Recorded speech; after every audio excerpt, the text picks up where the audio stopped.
Good morning and welcome to Health Talk here on AM 1270 and 96.5 FM KXBX. A beautiful day here, and Bill Kearney is with me in the studio from North Lake Medical Pharmacies, and looking forward to the big fishing trip this weekend. Yeah, I'm so well prepared for this fishing trip that I forgot all my information to bring for the program. So we'll be going back and forth. I'm trying to put together in my head what I had put down. But yes, this is our biannual trip to the Shasta area, Lewiston, and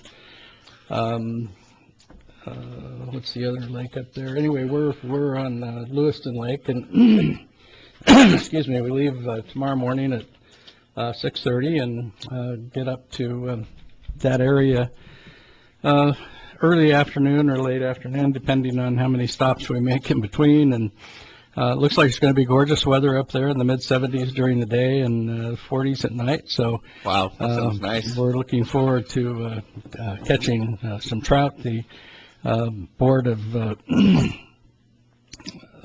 whoever runs that flow from the dam has reduced the water flowing out of the dam because of the amount of rain that we got this year, and they're not releasing as much as quickly. So we're looking for a fairly low flow out of the dam, and that will help us catch some fish. But anyway, it's a fun time. It's good to get away. I was so prepared for today. I had downloaded all this information about various things, and I'll try to get halfway through it and then try to remember what the other things were. I know that part of it was ear infections that people are getting and what they can do for that.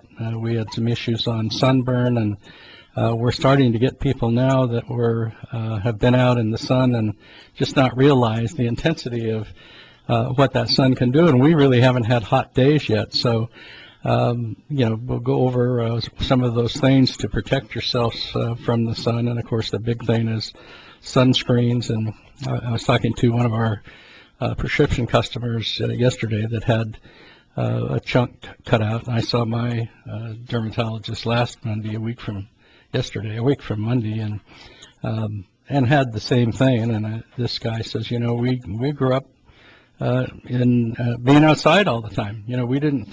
There weren't any sunscreens. We used baby oil and iodine to keep our skin moist. I was a road guard at the University of Iowa, building a freeway, and I never wore a shirt. We never wore those reflectable vests that people have on, and I was pretty dark. It was pretty hard to tell what my nationality was. But she inspected me and she said, "You're just fine." This guy said, "We did all this. He'd been a water skier and a surfer, and he had all kinds of pieces chipped out of his head and his arm and his back, and I was concerned about my back also, and there was nothing there that looked like it was worth even zapping, so I felt good about that. A lot of information again on people getting that Shingrix shot for shingles, and I have people ask me every day, has the insurance started kicking in yet? Well, you'll just have to come in and see. If we have time, we'll run it and see what the copay is. I had some state people in last week that had no copay at all, so there was a $300 shot that was free, and you can imagine the second shot that they get in 2 months will probably be the same price. So if you have Medicare D, which is a prescription plan, or if you have any kind of good insurance, really good insurance, like CalPERS, I'm sure would probably pay, but I don't know that. And I know that some of the Medicaid plans do pay for it. You have to be, where you had to be 60 years old to get the Zostafax, you have to be at least 50 years old to get the Shingrix. The Center for Disease Control is telling you that there's only one to get, and that's the one that's the Shingrix that goes in the muscle instead of underneath the skin. I told you last week about one of our patients who had no reaction the first time and then had a whopper of a reaction on her arm the next time, but it went down, and you get the second shot within, well, as soon as 2 months, and you can wait till as long as 6 months to get the second shot. This individual that I gave the shot to last week, that was on a state program, had just a little bit of soreness and no side effect whatsoever, other than just a little bit of a sore arm, which you had before. And I've only had one person that had an extreme reaction.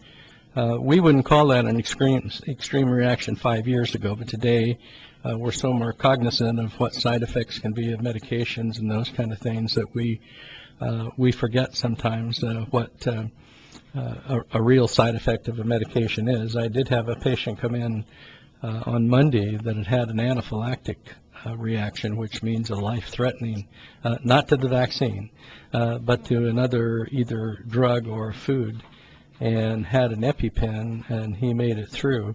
But you just never know whether you do or you don't. So it was one of those situations where he didn't know that he was allergic to this drug and didn't know, again, how important it was to have that EpiPen, but he did have it, and he did survive. We are entering the time of the year where allergies are just unbelievable. Last night, I was up half the night sneezing, and I normally don't have allergies too bad. I had them growing up as a kid, and they were severe, and I've had them here a couple of times that were really bad. But yesterday, I was trying to pack to go to this trip on Thursday morning, and I don't have a free night. I have an obligation early afternoon or late afternoon, and then I have another obligation this evening. So I had to get everything ready to go, and every time I turned around, I would be sneezing, and I would think, this just can't keep going on, but it did. And the wind wasn't as strong last night as it usually is. We live close to the lake, and we usually get a pretty good wind. But the pollens are coming out on the trees and the grasses right now, and everybody's trying to get their you need a burn permit after Tuesday to burn any kind of residual weeds or grass or anything, and so everybody has to be in compliance in the area that I live as of June 1st. And so then they go around checking to see if you've done weed abatement or grass abatement, and a lot of people don't live here and have a vacation home up here, and they haven't done those things. And then we have to, as the board of directors, enforce that compliance issue and get people to cut their grasses. Well, everybody is doing their best they can to comply to the May 1st burn permit issue, and so they're all out using weed whackers and lawnmowers and anything they can to get the weeds down, so they're going to be in compliance and they won't be at risk for fires. I think that's especially important since the fires that we've gone through in the last couple of years have done a lot to diminish the revenue coming in the county, and a lot of revenue going out of the county, and we need to do what we can to prevent those kind of issues from coming around again. We talked a little bit last week about anti-inflammatory drugs and what we could do to try to get people to use these for the right purposes. And with all the things coming out on opiates now, there is an emphasis to try to get people to use more anti-inflammatories than the opiates. And if you'll remember me telling you that a pain medication, an opiate, just affects your brain and tells your brain it doesn't hurt.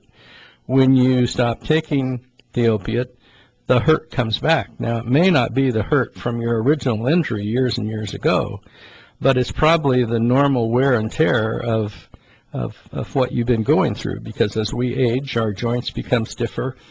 We've had multiple injuries that may have caused us to have more pain. But an anti-inflammatory, and you'll see physicians now more than ever prescribing an anti-inflammatory at the same time they're prescribing a small amount of opiate. Now remember, the anti-inflammatory is something that reduces the inflammation or the swelling that causes the pain, where the pain medication just tells the brain it doesn't hurt. It has nothing to do with what's causing the pain. This non-steroidal anti-inflammatories have something to do with reducing the inflammation that's causing the pain. You know, it could be ice, it could be heat, it could be medication, it could be almost anything that triggers your body trying to protect itself. So as we wonder, I had this person that got the Shingrix shot last week, at the end of the week, asked me what he should take if he had a reaction from the injection, and I said probably Aleve is the best anti-inflammatory. And the reason I said that was because it causes the less GI or gastric problems, stomach problems, which they have a high tendency to affect the acidity sometimes of the stomach or the gastrointestinal system. And I said, yeah, it's longer acting, so it has a longer half-life, so you wouldn't have to take it. He took one Aleve when he got the swelling the next day, and it went away right away, and he hasn't taken anything since. We also talked last week about the different kinds of arthritis, and also fibromyalgia and rheumatoid arthritis, because they share some of the same symptoms, such as pain and exhaustion.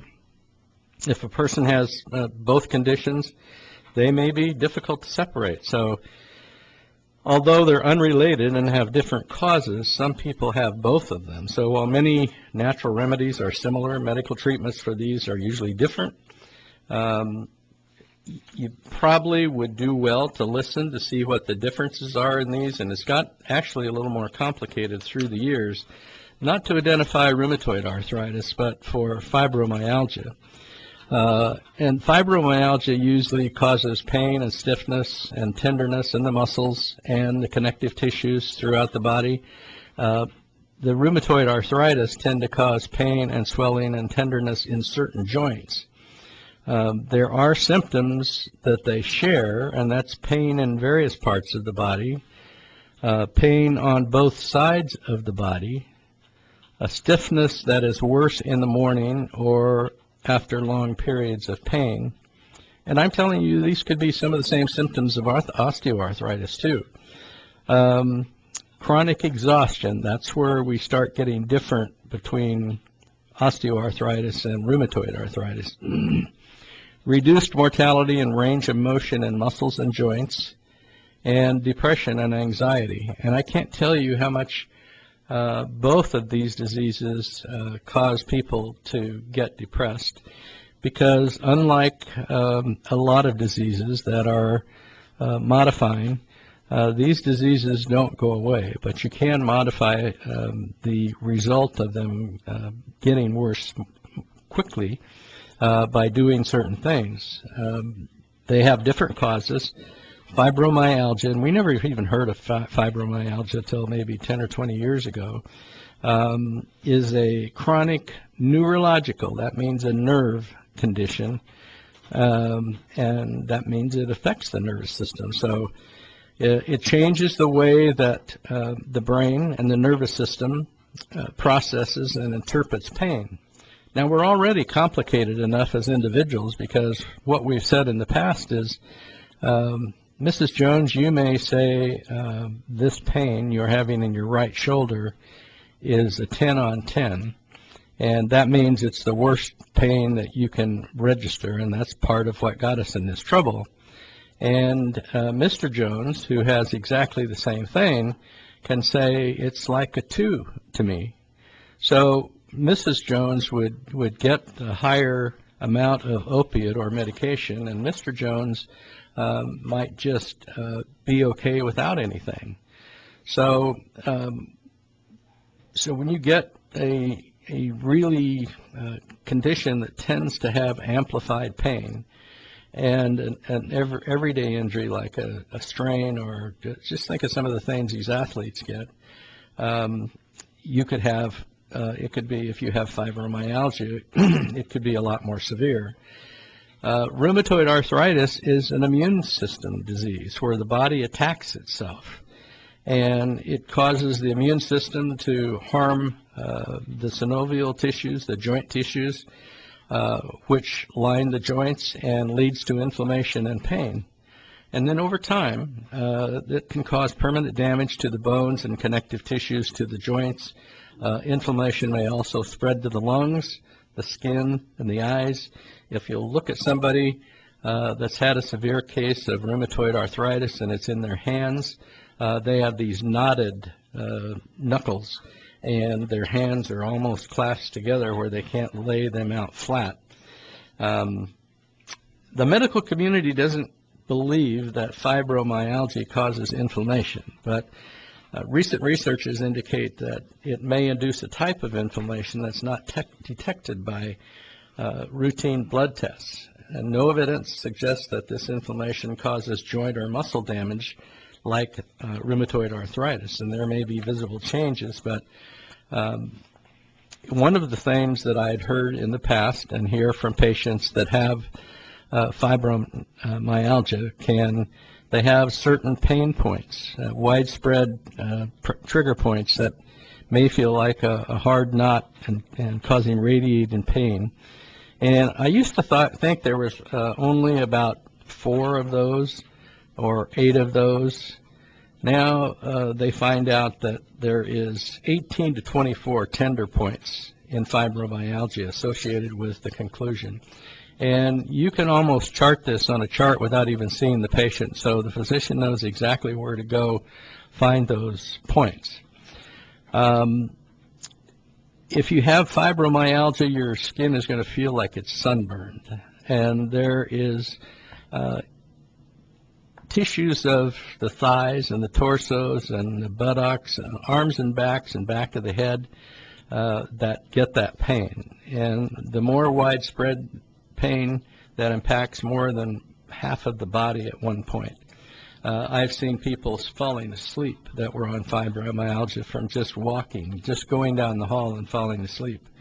Gastrointestinal problems from fibromyalgia that is like diarrhea and constipation, so it could go to either end. Dizziness and headaches. Problems remembering and thinking clearly. This is other than just dementia or getting old. They call this the fibro fog. It's just not, things just aren't clear to you, and you can't identify some things specifically. Very painful menstrual cycles if you're a female. RLS, restless leg syndrome, sensitivity to temperature, sounds, and noises. Now, a lot of this can be, remember, this attacks the nervous system, so a lot of this can be neuropathy also. The RLS is very common in other kinds of diseases, so that's the restless leg syndrome. So that doesn't mean just because you have RLS that you have fibromyalgia. Symptoms that seem random, that are difficult to communicate, and those are all specific to fibromyalgia. But the ones that are specific to rheumatoid arthritis are a lot more common in the joints. So it's severe peripheral joint swelling, which is outside the body, where you can visually see that. Pain and tenderness that only impacts the joints, and pain and tenderness felt equally on both sides of the body. And you can have fever and anemia. And pain comes in many forms, from a dull ache to a sharp stabbing sensation. You can get juvenile onset rheumatoid arthritis, and I have a great nephew that got it when he was 7 years old and was taking injections of steroids, and now is graduating from college and is still doing well, but they had to recognize it early. Can you have fibromyalgia and rheumatoid arthritis? Even though the conditions are unrelated, one's the nervous system, one's the joint system, having rheumatoid arthritis may increase a person's likelihood of developing fibromyalgia. So if you just want to add insult to injury, have them both, see. And it's not funny. I mean, it's a very serious, debilitating, both of these. An estimated 20 to 30% of people with rheumatoid arthritis have fibromyalgia. That's 20 to 30%. So they suggest that the chronic inflammation and the pain that's associated with the rheumatoid arthritis may make the nervous system hypersensitive, meaning oversensitive over time, leading to the fibromyalgia. Fibro is much more difficult to diagnose than rheumatoid because it's diagnosed by ruling things out, by exclusion. And a doctor will test for many other conditions that cause the widespread pain. And if none of those things are present, they diagnose fibromyalgia. A doctor will usually diagnose fibromyalgia if a person feels pain when the doctor applies pressure to those 18 to 24 tender points associated with the condition, if the symptoms impact all 4 quadrants of the body, and if the symptoms have lasted for at least 3 months without a break. I was reading an article, this is off the subject, but it was about how to cure tinnitus, which is this ringing or buzzing in the ear. And they found something that worked 50% of the time. And the answer to that question was, what works was you sleep 90 days nonstop. Now, you tell me who's going to be able to sleep 90 days nonstop. I'm sure they meant you're going to be up and ambulatory during the day and you're going to be sleeping at night.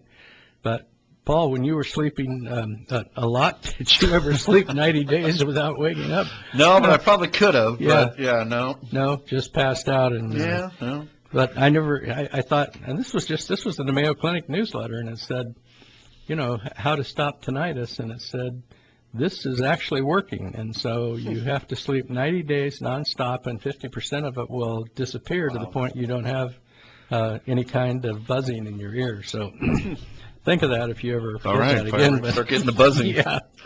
But currently, there isn't any blood or laboratory tests, which makes it really difficult to diagnose fibromyalgia. Most of the doctors will order tests and rule out other conditions such as arthritis or infection. And sometimes you wonder when physicians are ordering these tests, are they just ordering tests to order tests, or is it going to have some significance? And part of what I read this week was always ask the doctor why they're ordering these tests.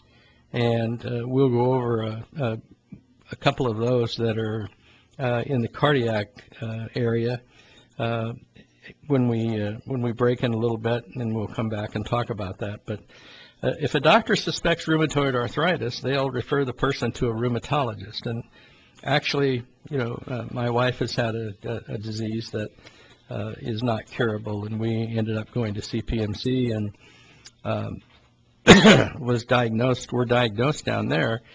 And we also went to a rheumatologist. We went to a neurologist, and we went to an ALS physician. And all that information together gave them the results. So, but the rheumatologist will likely not take probably as many tests as what the fibromyalgia was. They'll look at the medical and family history. Most people with RA have relatives with the conditions, as well as chronic symptoms that impact both sides of the body, primarily the hands and feet.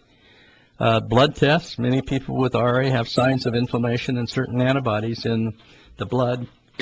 An estimated 80% of people with rheumatoid arthritis test positive for a antibody called rheumatoid factor. And then imaging tests as X-ray and MRI, ultrasound scans can help determine if joints have been diagnosed. There's a lot of home remedies and natural treatments for fibromyalgia and rheumatoid arthritis. They're similar kinds of treatments.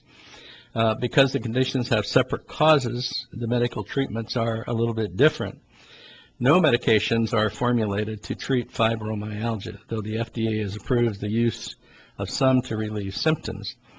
And these actually work to an extent, but I see people go in on opiates rather than let the medications do their work. Lyrica is one of those. Cymbalta, which I happen to take for neuropathy, is very effective, and Savella. But it's important to know with the people with rheumatoid arthritis to be treated early, because the treatment often involves medicines that reduce inflammation and slow the condition's progression.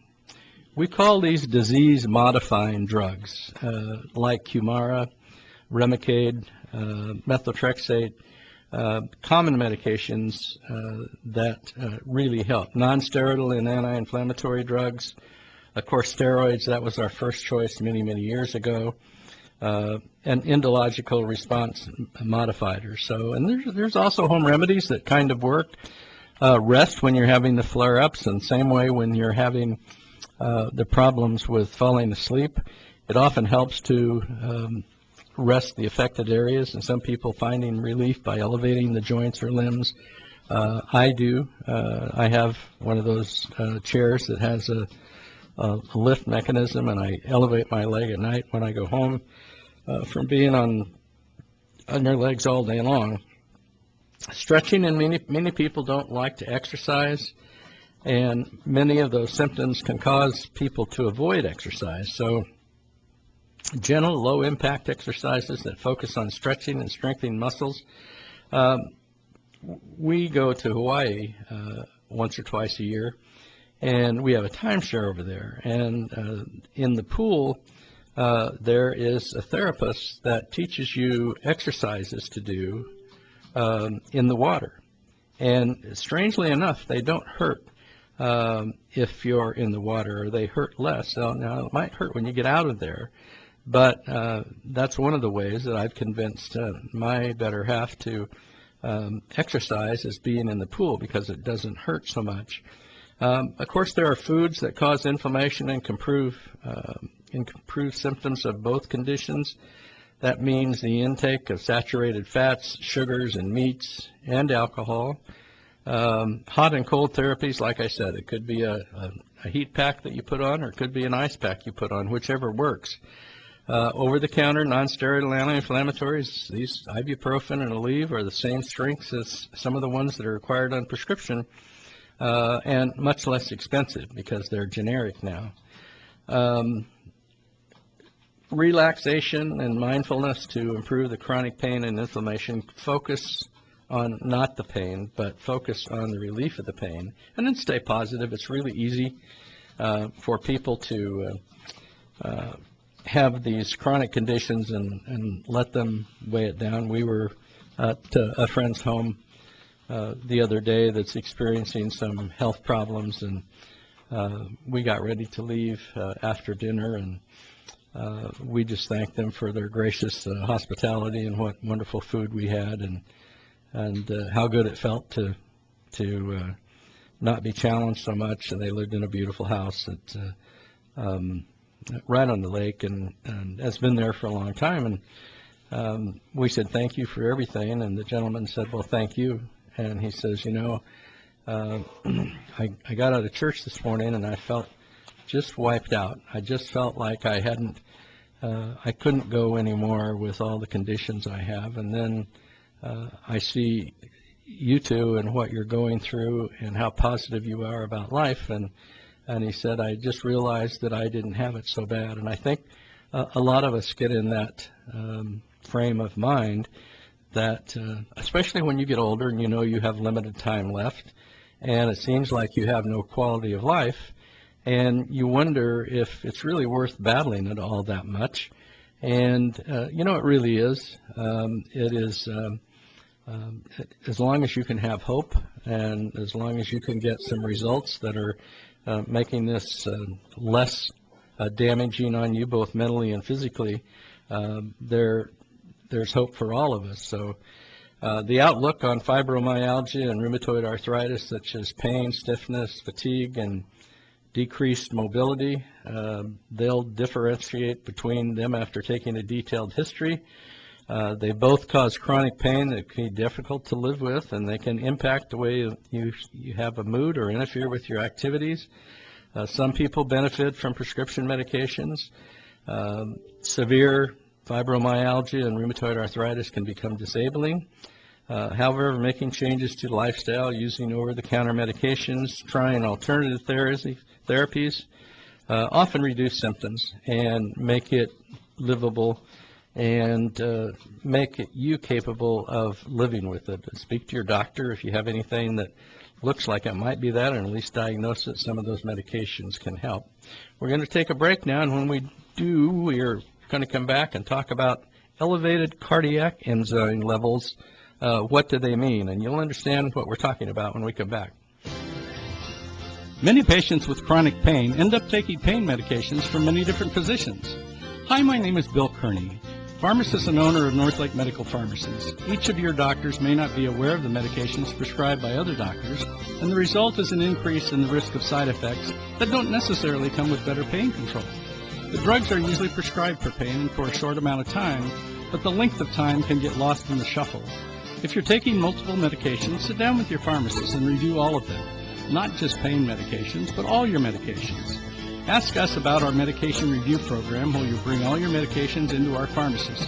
We will look at all the medications, both prescription and over-the-counter, to check for duplications, expired medications, and possibly discontinued medications. There are no charges for this service, and it's a free service, and you don't have to be our customer. Northlake Medical Pharmacies at Hill Road next to Sutter Lakeside Hospital and outside the Brimley Shops Mall in Lakewood. Do you want to empower yourself and your community to take action towards a more sustainable, just, and fulfilling world? Come to Awakening the Dreamer Symposium and explore in depth where we are, how we got here, and where we might go from here. It takes place on Saturday, June 2nd from noon till 4 p.m. at the Ukiah Methodist Church, 270 North Pine Street in Ukiah. This event is sponsored by the Ukiah United Methodist Church and the Elders Climate Action Group of Ukiah. Admission is free. There's a threat targeting America. One that's growing fast, but may still be hard to see. Lyme disease. Spread by tiny ticks, often smaller than the head of a pin. This dangerous disease is now more widespread than West Nile, tuberculosis, and HIV/AIDS combined. And if left untreated, it can lead to arthritis, facial paralysis, and even memory and concentration problems, often called brain fog. As the threat of Lyme disease grows to more than 300,000 projected cases each year, it's time for us to target Lyme disease. That means checking for ticks when you've been outside, even in your own backyard. It means seeing a doctor if you experience the symptoms of Lyme disease, which can include joint pain, flu-like symptoms, fever, fatigue, or sometimes a bullseye-shaped rash. Set your sights on stopping Lyme. Learn how you can target Lyme disease at targetlyme.org. We bring the community closer together, supporting business in every way. We're helping make your dreams come true, working hard for you. The Lake County Chamber of Commerce would like to recognize their Member of the Month, Tompkins Tax Consultants. John and Diane Tompkins have been serving Lake County since 1974 and have been a member of the Lake County Chamber of Commerce for 24 years. They provide services to many small businesses and individuals in Lake and Mendocino County. Their main office is located in Lucerne off Highway 20, and they also have a second satellite location in Lakeport at 576 Lakeport Boulevard. For more information, reach them at 274-1843. Lake County Chamber of Commerce, we're steady and strong, help us shape the future.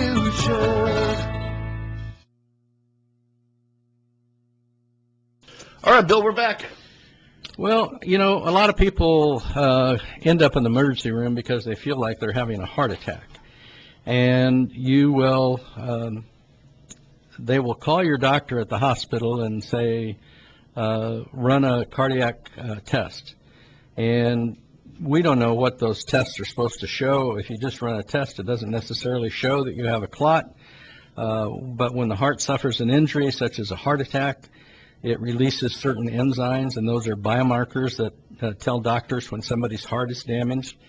Those enzymes are proteins that's produced by the body to speed up specific chemical reactions in the body. So the cardiac enzymes that measure to see if a person is having a heart attack includes troponin TNT and troponin TNL.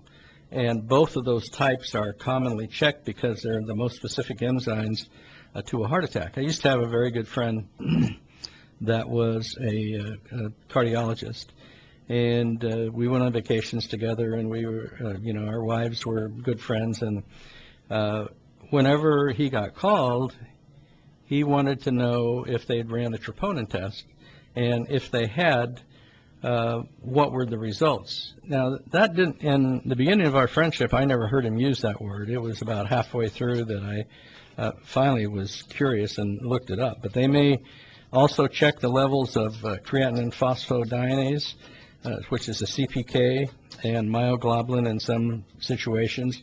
But the most that you'll hear about really is the troponin and the CPK. Those are normally present in low quantities in the bloodstream, but when they're elevated, it indicates that the heart muscle may be injured or it's not getting enough oxygen.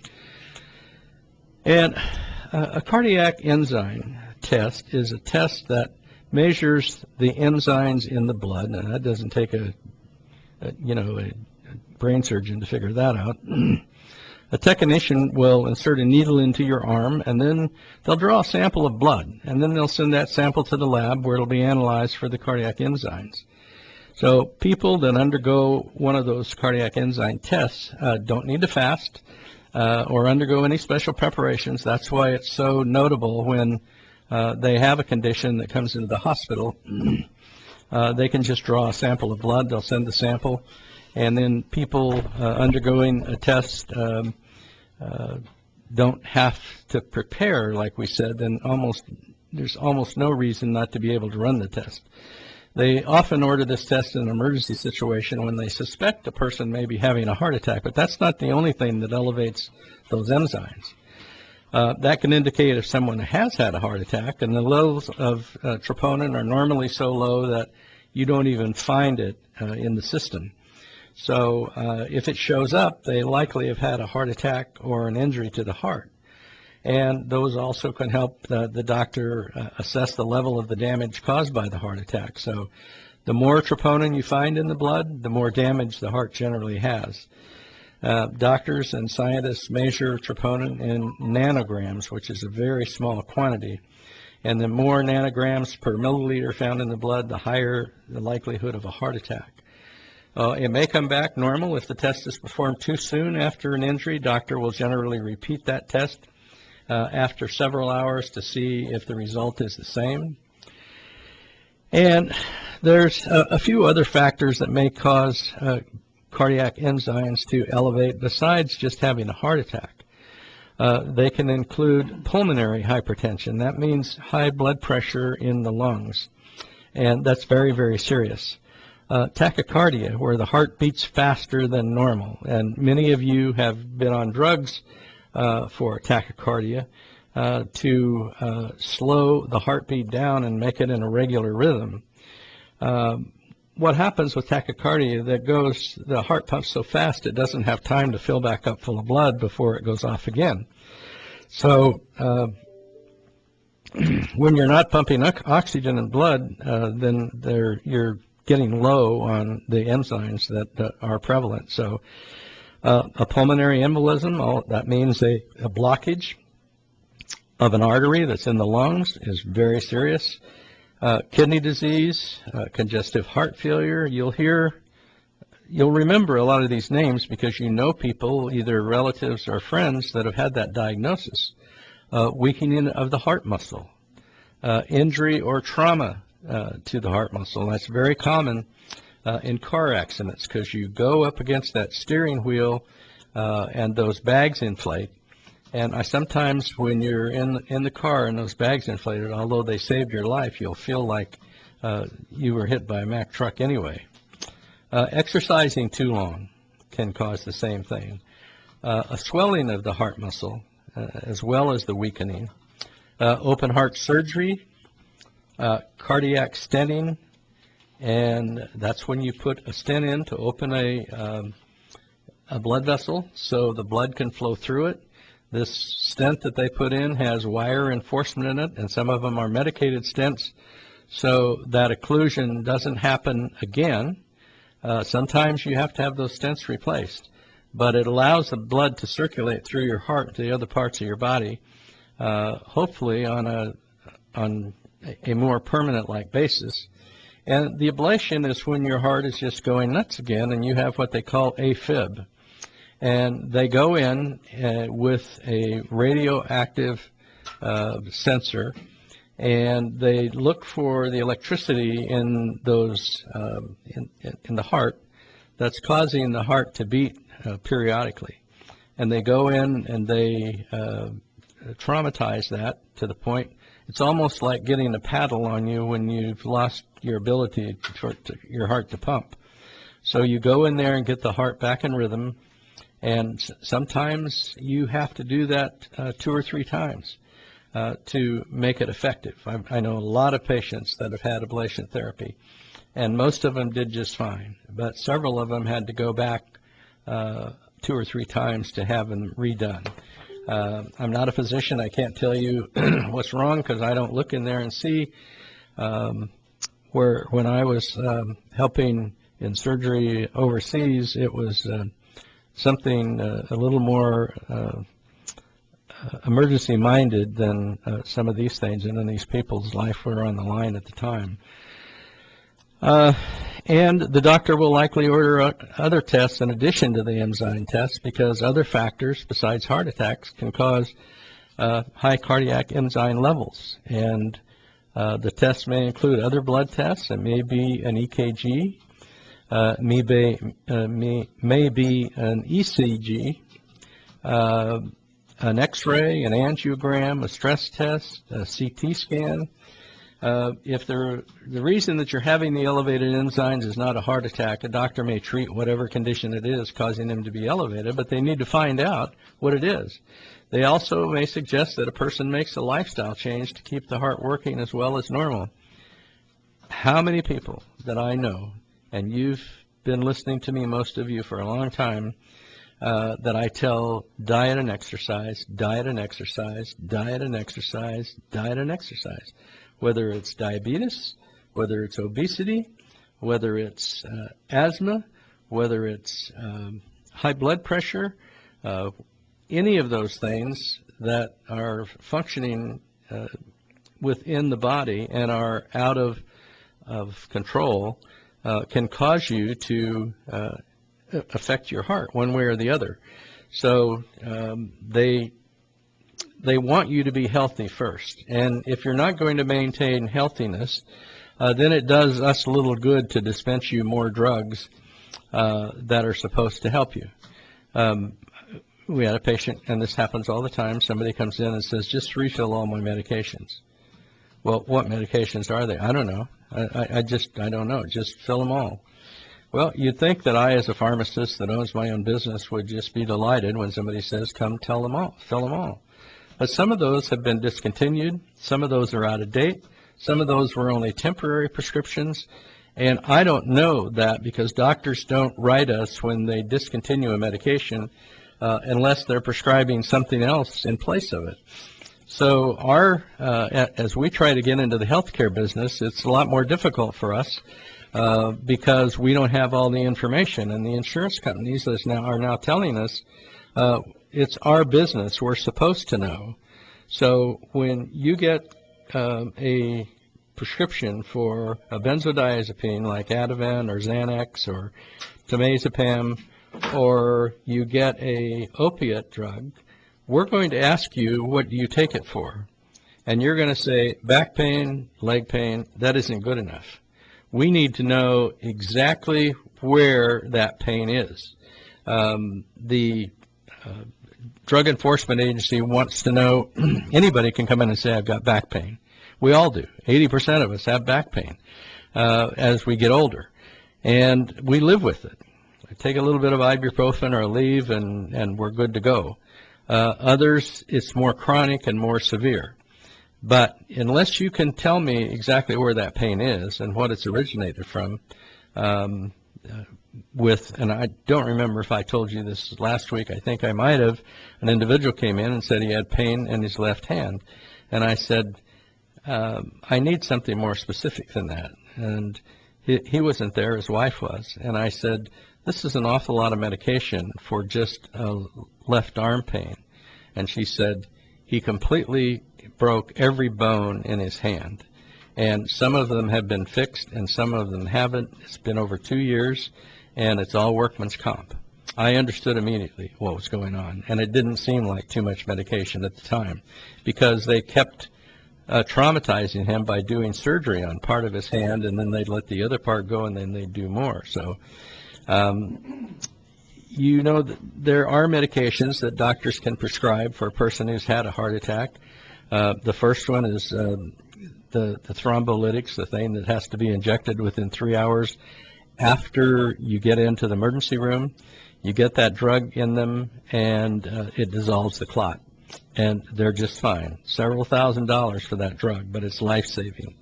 There's blood thinners such as heparin or warfarin, Coumadin, and has been very effective. And the antiplatelet agents to keep blood clots from getting bigger are like Eliquis, and those trend Xarelto. Nitroglycerin, which is something that dilates the blood vessels around the heart. So people take the instructions will be take one, and if pain does not go away in 5 minutes, take another one. And if that doesn't go in 5 minutes, go away in 5 minutes, take another one. If you, after 3 tablets, the pain has not gone away, then call your physician or 911. Beta blockers, which are things for high blood pressure, like altenolol, propanolol, Coreg. Those things actually slow down the frequency of your heartbeat. In fact, when you're on a treadmill, they tell you to not take the beta blocker while you're having a cardiac test, because you have a tendency to not elevate your heart rate because a beta blocker controls that. ACE inhibitors are the same, only they work differently. They have a chemical that's released that they keep from affecting the dilation of the heart, and will keep the blood vessel open. And then, of course, pain medications. A doctor might say that you need to have surgery if you've had a heart attack in addition to the medications, and they may suggest the coronary stenting or coronary artery bypass surgery. When I first moved to Lake County in 1980, everybody that went to the cardiologist had an open heart surgery bypass. And it got to the point where the hospital said, do all these people need to have bypass surgery? So, and most of these were going down the hill to St. Helena, and the committee at the hospital said, we want a panel formed, and so we will make a decision as a group of people whether you need to have artery bypass surgery. And they dropped off considerably the amount of people that are getting it. The stenting, during this procedure, a doctor will guide a long tube through an artery to find the blockage, and then when he locates the blockage, or she, they'll use a tool on the end of the tube to open the artery and insert this metal stent to keep it open. A person who has a heart attack is normally awake or under light sedation. People require less recovery time after this procedure than after a coronary bypass. And I think you kind of get used to what's happening to you. And I know, as I had colon cancer, and I was taking a colonoscopy every 60 days, and they were giving me Versed and fentanyl as a pre-med, and it would take me a day to recover from the anesthesia. So I just told them, and after they removed the cancer, they said, we want to do this every 60 days for a year. And so we did one of those. And I said, don't give me any anesthesia or any pain medication. If there's anything in there, just cut it out so I can go back to work. I didn't have time to be under anesthesia, and when they cut out the polyps, it wasn't that painful. It didn't last long. So, but if you have a coronary bypass, that's major surgery, and that may occur immediately following a heart attack or shortly after to give the heart a chance to recover. During a bypass, a doctor will remove a portion of the blocked artery and stitch the artery back together, so that artery becomes smaller than it was, not in diameter, but in length. So as a takeaway, these heart attacks are a medical emergency. There's no doubt about that. People who have high cardiac enzyme levels must follow everything the doctor tells you to do for the best outcome, including diet and exercise. And people who receive faster treatment also generally have better outcomes than those who wait for treatment. We have a stroke center at Sutter Lakeside, which is online, excuse me, with CPMC in San Francisco. So there is somebody right there monitoring the procedures that a person goes through with a bypass. Not with a bypass, with a stroke. So, like I say, these are medical emergencies, and the outlook for people based on what's causing these elevated enzymes, what are they? Troponin and CPK, the main ones. A doctor can advise a person on their specific outlook and the best way to keep their heart as healthy as possible. Now, what happens in situations like this is we don't do open heart surgery at Sutter Lakeside or at St. Helena Clear Lake, but we do it at St. Helena in Napa, and we do it also in Santa Rosa. So you can have a open heart surgery if you're transported out of here and go and have a surgeon operate on you. Now, what happens after you're discharged from the hospital? And I'm telling you, when I was working in the hospital, many times that doctor is so busy that he doesn't send notes to the providing physician.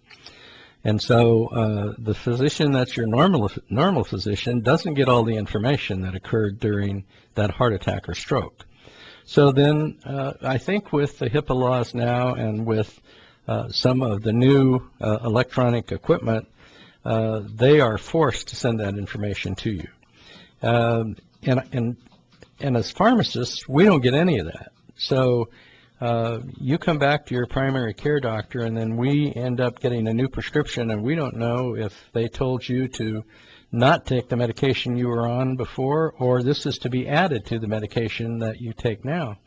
So it's a gap that we're trying to close. When everybody's included as a patient caregiver, we'll be able to have just as much information, and a lot of physicians did not want to give up that information. But we actually are calling for physicians' notes on why they're prescribing opiates now.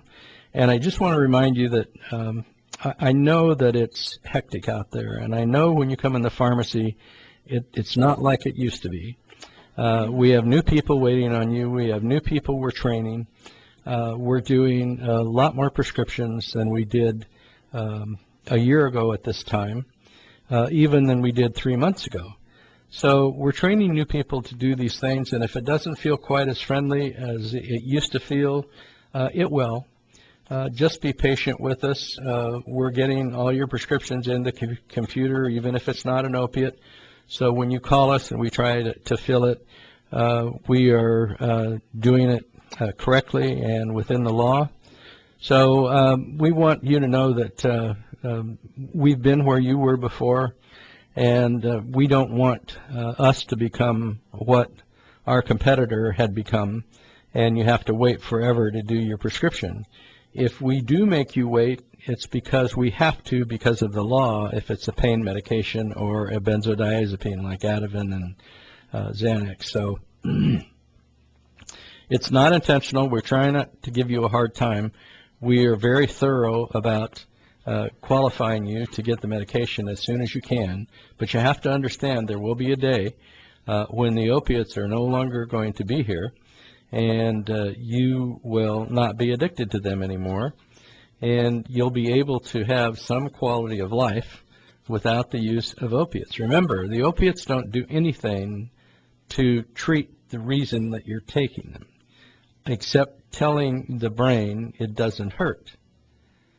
The anti-inflammatory or the other or muscle relaxant or whatever you're getting that actually works on the injured part of the body to repair it and make it not be as uncomforting as it has been, are the drugs that do the most to help relieve the reason you're getting the pain. So I know it seems complicated, but a lot of people don't know that these drugs, these opiates, don't work after about 90 days, and you may think they do, but the clinical evidence supports the fact, and the drug information, the people that are enforcement as far as checking these things on our books are going to request that we follow the guidelines that they give us, not only the State Board of Pharmacy, but the Drug Enforcement Agency, and we have to do that. We have to make sure that as we're dispensing the medications, we're within the guidelines of the law. Is it inconvenient for you? You bet. And I'm sorry about that. But, you know, there was a lot of cheating that went on in the past, and the other organization lost their pharmacy controlled substance license because of it.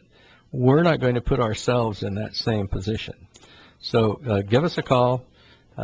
We can transfer all your medications for you.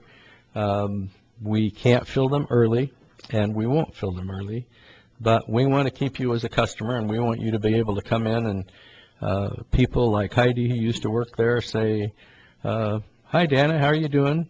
Your prescription is all ready? We're not there yet. We used to be there, but we're taking some while to learn our new customers' names and give them the treatment that they deserve by coming to us as a family-owned pharmacy. Think about the Shingrix. Think about how important that is. And if you want us to, if you're over 65 and you want us to run your prescription on a Medicare D plan and see if it pays the copay, we'd be more than happy to do that for you. We're still delivering around the lake, so we're not going to go pick you up and bring you in to get a shot, but we're going to take your medicine to you if you ask us to a day ahead of time, and hopefully get it there on time. Also, the other shots, if you need a tetanus shot, you can get that. Anything that is out there, mainly except yellow fever, we can give you. So I'd like to remind you, we're North Lake Medical Pharmacy with 2 locations for you. At 5136 Hill Road East, across from Sutter Lakeside Hospital. Call us there at 263-6192. And outside the Bruno Shop Smart at 347 Lakeport Boulevard. Give us a call there at 263-1328. Thank you, Paul. All right, thanks, Bill. We'll see everybody back here again next Wednesday at 10 a.m. for Health Talk, right here on AM 1270 and 96.5 FM KXBX Lakeport.